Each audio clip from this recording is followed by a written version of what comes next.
కీర్తనల గ్రంథము 119వ కీర్తన 74వ చరణంలోని ఒక మాటను జ్ఞాపకం చేసుకుందాం. కీర్తనల గ్రంథము 119వ కీర్తన 74వ చరణం. నీ వాక్యము మీద నేను ఆశ పెట్టుకొని ఉన్నాను, నీ యందు భయభక్తులు గలవారు నన్ను చూసి సంతోషింతురు. చిన్న ప్రార్థన చేసుకుందాం. స్తుతులకు కారణభూతుడా యేసయ్య, మీ పరిశుద్ధ పాదములకు వేలాది స్తుతులు, స్తోత్రములు తండ్రి. రాత్రికాల సమయంలో నీ బిడలము ప్రభువా, నీ సన్నిధిలో ఈ రీతిగా చేరి స్తుతించడానికి, కీర్తించడానికి చక్కని స్వరములను మీరు మాకు అనుగ్రహించిన విధానముకై స్తోత్రం. అయా, నిలువబడినటువంటి మీ దాసుడు వ్యర్థుడు, అయా మీ కాలి ధూళిని కూడా తాగుటకు అర్హత లేనటువంటి నన్ను మీరు ఆయా స్థలములో నిలిపి మీ లేఖన సత్యములను ప్రభువా వివరించుటకు నా నోటిని మీ బూరగా మీరు వాడుకుంటున్న విధానముకై స్తోత్రం. విత్తబడినటువంటి మాటలు వ్యర్థము కాకుండా నీరుగట్టి ఫలించి మీరు అక్కడ వచ్చు వరకు ఇటు శుభప్రదమైనటువంటి నిరీక్షణ కలిగి మేమందరము ఎదురు చూసేటువంటి కృపను నాకును అందరికి అనుగ్రహించమని యేసు పరిశుద్ధ నామమును అడిగి ప్రార్థించి వేడుకొనుచున్నాము తండ్రి, ఆమేన్. ఇక్కడ వ్రాయబడినటువంటి ఆ మాటలను కానీ మనము జ్ఞాపకం చేసుకోగలిగితే అక్కడ అంటున్నాడు, వ్రాయబడినటువంటి ప్రాముఖ్యమైనటువంటి మాట 119వ కీర్తన 74వ చరణంలో అంటున్నాడు, నీ వాక్యము మీద నేను ఆశ పెట్టుకొని ఉన్నాను, నీ యందు భయభక్తులు గలవారు నన్ను చూసి సంతోషించారు. నిజముగా ఆయన వాక్యం అనేటువంటిది ఎంత ఆశ, ఎంతో శ్రద్ధ. ఎందుకంటే ఉన్నతమైనటువంటి మార్గంలోనికి నడిపించేటువంటిది ఆ జీవవాక్యమే. నిజముగా సహోదరి సహోదరులారా, మనము జ్ఞాపకం చేసుకోగలిగితే అక్కడ వ్రాయబడినటువంటి ప్రాముఖ్యమైనటువంటి మాట 34వ కీర్తన 2వ చరణంలో అంటున్నాడు. చూడండి, అసలు ఎందుకు ఆయన వాక్యములో మనము సంతోషించేటువంటి వారముగా ఉండాలో అక్కడ అంటున్నాడు. చూడండి 30, యెహోవాను బట్టి నేను అతిశయించుచున్నాను, దీనులు దానిని విని సంతోషించేదరు. నిజముగా ఒక దుర్దినమైనటువంటి ఆ దీన వ్యవస్థలో పడినటువంటి మనము ఆయన వాక్కులు వినినప్పుడు ఎలా ఉండాలంటే సంతోషముగా ఉంటాం. ఎందుకు దీనులు సంతోషముగా ఉంటున్నారు? 6వ చరణం అన్నాడు. చూడండి, ఈ దీనుడు మొరపెట్టగా ఆయన ఆలకిస్తున్నాడు. మన మనవులను ఆయన ఆలకిస్తున్నాడు. కాబట్టి ఆయన వాక్కులను వినడము మనము ఎంతైనా సంతోషదాయకముగా ఉంటుంది. నిజముగా సహోదరి సహోదరులారా, మరి ఒక్క దినము కూడా ఆయన పరిశుద్ధ లేఖన గ్రంథము చదవకుండా ఉండనటువంటి వారముగా ఉండాలి. అప్పుడు మన హృదయాలకు తృప్తి అనేటువంటిది కలుగుచున్నదిగా ఉంటుంది. ఎందుకు ఇక్కడ రాత్రికాల సమయంలో ప్రాముఖ్యమైనటువంటి అంశము ఎవరి మీద నీ ఆశ? నా ప్రాముఖ్యమైనటువంటి అంశం నిజంగా ఎవరి మీద మనం ఆశ కలిగినటువంటి వారముగా ఉన్నాం.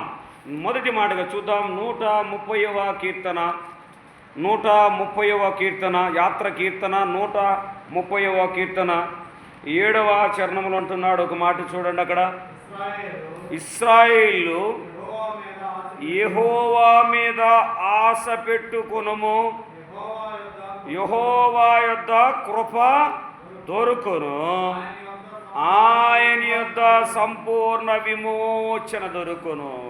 విశ్వాసులు అనబడుతున్నటువంటి మనము ఎవరి మీద ఆశ పెట్టుకోవాలి? ఇప్పుడు యెహోవా మీద, కుమారుడైనటువంటి యేసు క్రీస్తు మీద నీవు నేను ఆశ కలిగినటువంటి వారముగా ఉంటే ఆయన మనకు కృప దొరుకుతుంది, సంపూర్ణ విమోచన చెందేటువంటి వారముగా ఉన్నాం. నిజముగా ఆయన మీద ఆశపడితే కృపయు విమోచన మనకు కలుగుచున్నది. మరి ఆశ కలిగినటువంటి ప్రాణములను తృప్తిపరిచేటువంటి దేవుడను నేను అని లేఖనము ద్వారా దేవుడు ఆ మాటలు తెలియపరుస్తున్నాడు. నిజముగా నీవు నేను ఎవని మీద ఆశ కలిగినటువంటి వారముగా ఉన్నాం. ఆయన కృప కొరకు, ఆయన సంపూర్ణ విమోచన కొరకు మనము ఆశ కలిగి ఎదురు చూచేటువంటి వారముగా ఉండాలి. రెండవదిగా చూడగలిగితే 119వ కీర్తన 81వ చరణములు అంటున్నాడు ఒక మాటను. 119వ కీర్తన 81వ చరణములు అంటున్నాడు చూడండి. అక్కడ రాయబడినటువంటి మాటలు, నీ రక్షణ కొరకు నా ప్రాణము సొమ్మసిల్లుచున్నది. అయ్యా, నీవు నన్ను రక్షించేటువంటి దేవుడు. నా ప్రాణము మూర్ఛిల్లి సొమ్మసిల్లుచున్నది.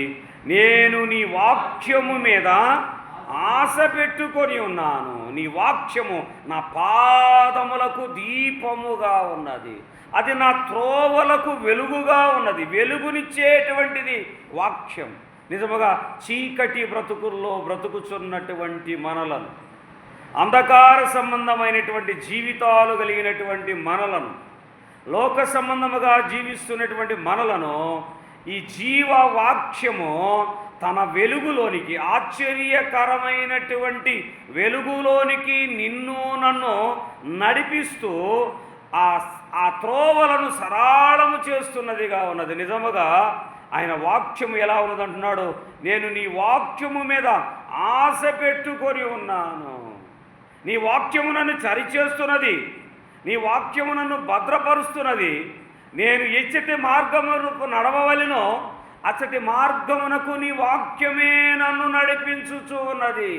నిజమే ప్రియులారా, ఆయన వాక్యము జీవము కలిగినది. ఆ వాక్యము రెండంచులు కలిగినటువంటి ఖడ్గము కలిగినటువంటిది. కీళ్లను మూల్గులను చీల్చివేస్తుంది. జాగ్రత్త. ఏమనుకుంటున్నాం మనము? ఈ లోక సంబంధమైనటువంటి పుస్తకములు కాదు, కానీ ప్రవక్తల ద్వారా దేవుడు బయలుపరచబడినటువంటి వచనాలు. జాగ్రత్త. నేను నన్ను సరిచేసుకునేటువంటి వాక్యమును నేను కలిగి ఉండాలని ఆశ కలిగినటువంటి వారముగా ఉండాలి.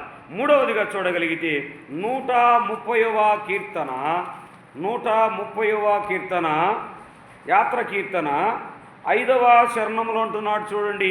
అక్కడ యెహోవా కొరకు నేను కనిపెట్టుకొనుచున్నాను, నా ప్రాణము ఆయన కొరకు కనిపెట్టుకొనుచున్నది.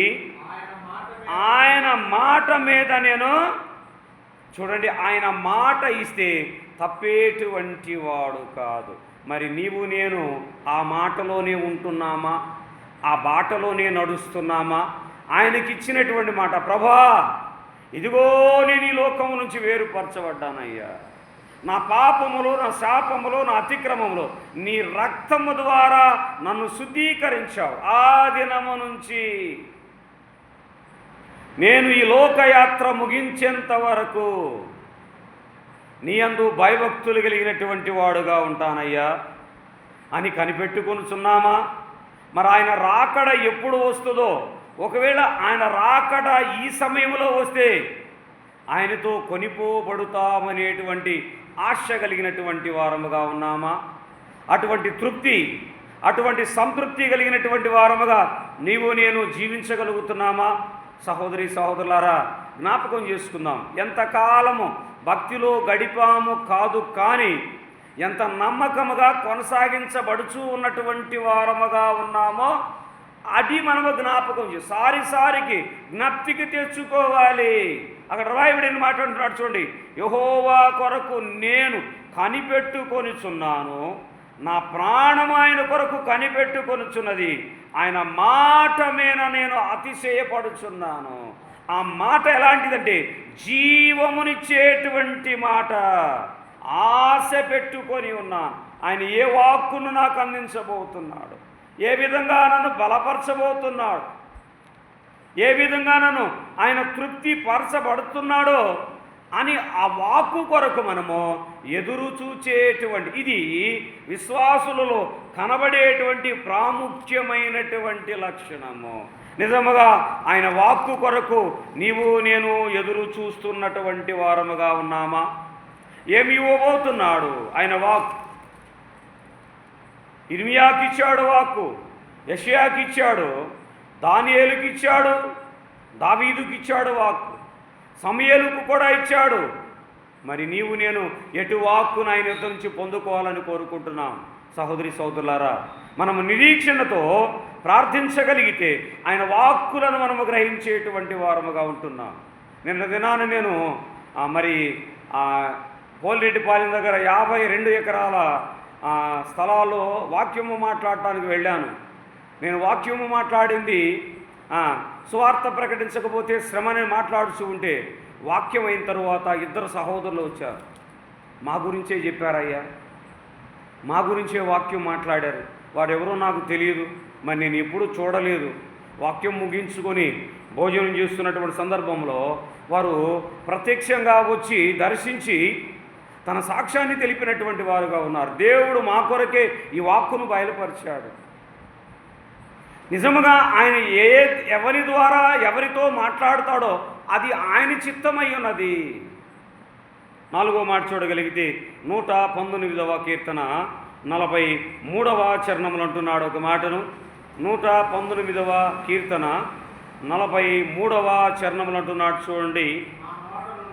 నా నోట నుండి సత్యవాక్యమును ఏమాత్రము తీసివేయకము, నీ న్యాయ విధుల మీద నా ఆశ నిలిపి. అయ్యా, నీవు ఏ రీతిగా నాకు న్యాయము తీర్చబోతున్నావో నేను ఆశ కలిగినటువంటి వాడుగా ఉన్నా. నా నోటిలో ఉన్నటువంటి నీ సత్యవాక్యమును నేను ఏమాత్రము తీసేసేటువంటి వాడుగా, అంటే వాక్యమును ధ్యానించేటువంటి వాడుగా ఉండాలి, వదిలేటువంటి వాడుగా ఉండకూడదు. అక్కడ వ్రాయబడినటువంటి మాట, నా నోట నుండి సత్యవాక్యము ఏమాత్రము తీసివేయక ప్రభువా, నీ వాక్యముని నేను ధ్యానించేటువంటి వాడుగా ఉండాలి. నన్ను నేను సరిచేసుకోవాలి. నిత్య జీవం అనేటువంటి మార్గములోనికి నేను ప్రవేశించే రీతిగా నీ వాక్యమును నేను అనుసరించాలి. అంత మాత్రమే కాకుండా అక్కడ అంటున్నాడు, నీ న్యాయ విధుల మీద నా ఆశ నిలిపి ఉన్నానయ్యా, నీ ఏ విధంగా నాకు న్యాయము తీర్చేటువంటి వాడవగా ఉన్నావు. నేను ఎదురు చూస్తున్నాను, ఆశ కలిగినటువంటి వాడుగా ఉన్నాను. న్యాయము తీర్చు ప్రభువా, నా పట్ల న్యాయము జరిగించని ఎదురు చూచేటువంటి వారముగా ఉండాలి. 5వదిగా చూడగలిగితే కీర్తనల గ్రంథము 42వ కీర్తన, కీర్తనల గ్రంథము 42వ కీర్తన మొదటి 2 చరణాలు అంటున్నాడు. ప్రధాన గాయకుడు కోరాహు కుమారులు రచించినటువంటి కీర్తన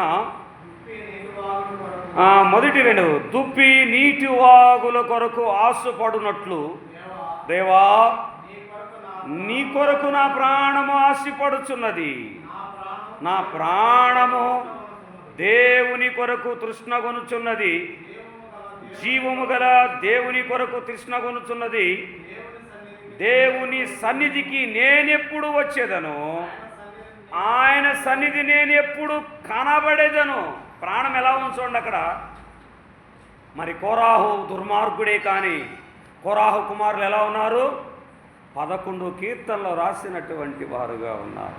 తండ్రి అడుగు జాడల్లో నడవలేదు వారు, నిజదేవుణ్ణి ఎరిగారు, దేవుని యొక్క చిత్తానుసారముగా నడిపించాడు, నాయకుడైనటువంటి మోషేను అనుసరించారు. మరి దినాల్లో తల్లిదండ్రుల యొక్క మాట బిడ్డలు వింటున్నారా? అక్కడ అంటున్నాడు, దుప్పి నీటి వాగుల కొరకు ఆశపడునట్లు దేవాని కొరకు నా ప్రాణం ఆశపడుచున్నది.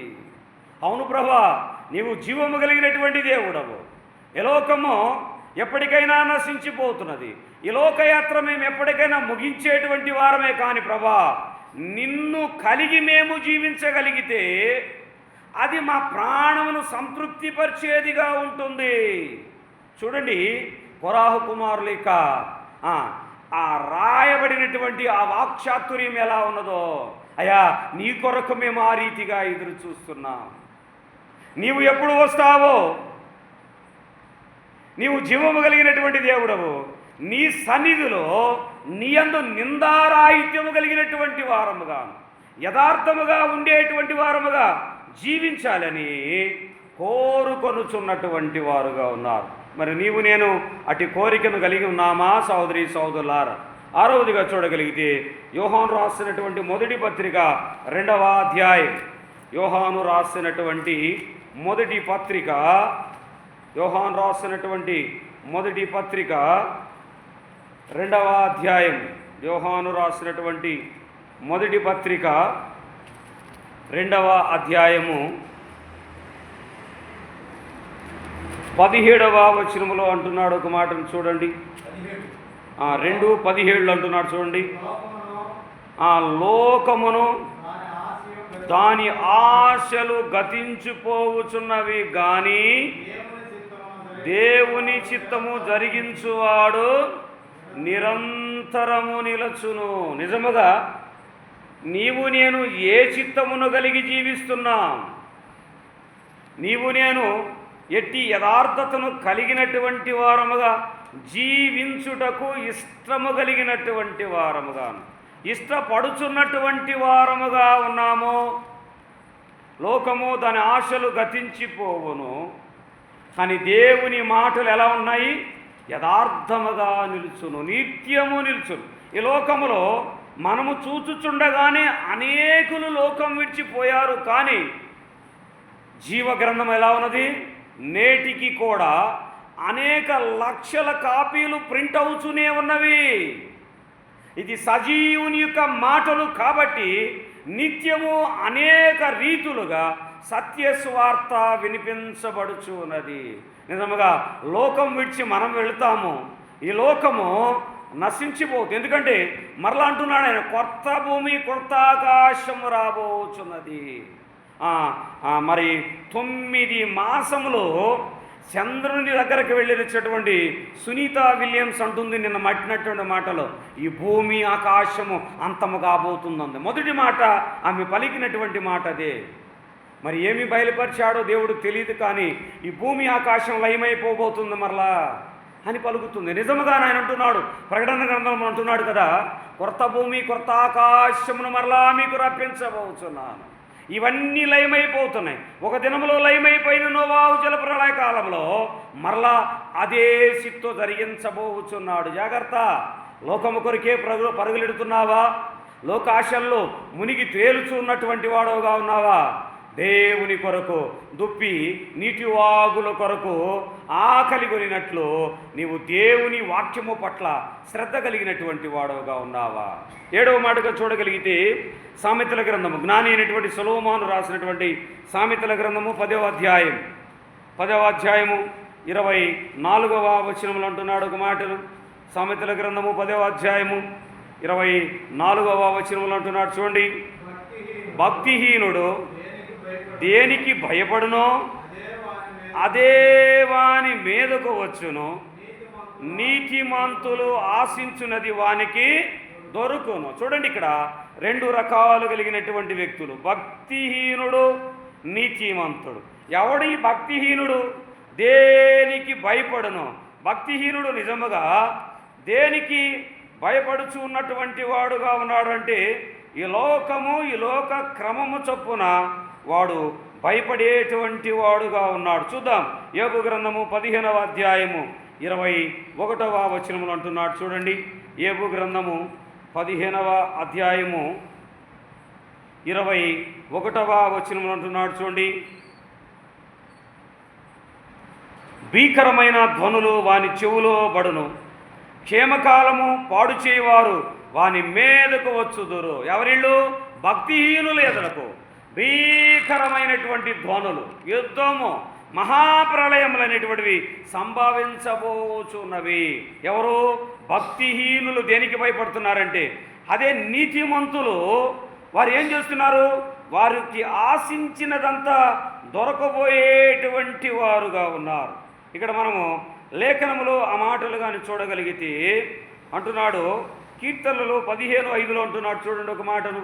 కీర్తనల గ్రంథము, దావీదు రాసినటువంటి కీర్తనల గ్రంథము 15వ అధ్యాయము 5వ చరణంలో అంటున్నాడు చూడండి. 15:5లో 15:5లో అంటున్నాడు చూడండి. అక్కడ రాయబడిన మాట, తన ద్రవ్యము వడ్డీకి ఇయ్యడు, నిరపరాధిని చెరుపుటకై లంచము పుచ్చుకొనడు, ఈ ప్రకారం చేయవో ఎన్నడూ కదల్చబడడు. వడ్డీలకు ఇస్తున్నామా? ద్రవ్యం కొరకు ఆశ కలిగినటువంటి వారముగా ఉన్నామా? నిందలు లేనటువంటి వారిని చెరుపుటకై లంచము పుచ్చుకొనబోచున్నామా? జాగ్రత్త, దేవుడు లేఖన గ్రంథము సూటిగా స్పష్టముగా మాట్లాడుచున్నది ఈ రాత్రికాల సమయంలో. ఇక్కడ అంటున్నాడు, భక్తిహీనుడు దేనికి భయపడను, అదే వాని మీదకు వచ్చును, నీతిమంతుడు ఆశించినది వానికి దొరుకును. నిజముగా ఎవరి మీద నీవు ఆశ కలిగినటువంటి వాడవుగా ఉన్నావు? ఎవరి కొరకు నీవు ఆశ కలిగి జీవిస్తున్నటువంటి వాడవుగా ఉన్నావు?